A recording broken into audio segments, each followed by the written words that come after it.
गुणाकारं त्रिनेत्रं च क्रियायुधं जन्म पाप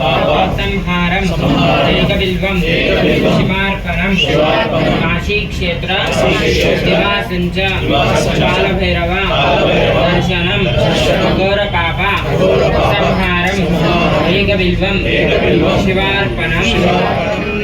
बिल्वपत्रं चत्रे कोवलेशुभे तव पूजां करिष्यामि एकबिल्वं शिवार्पणं काशीक्षेत्रं वासं च कालभैरवदर्शनं दया प्राज्ञे दक्षं च एकबिल्वं शिवार्पणं दर्शनं बिल्वपत्रं च स्पर्शनं पापनाशनम् अघोरपापसंहारम् एकबिल्वं शिवार्पणं बिल्वाष्टकमिदं पुण्यं यत्पठे शुभसन्निधौ शिवलोकमहाज्योति शिवेन सह लोकति बिल्वार्चनपूजां समर्पयामि इति पुष्पै पूजयामि।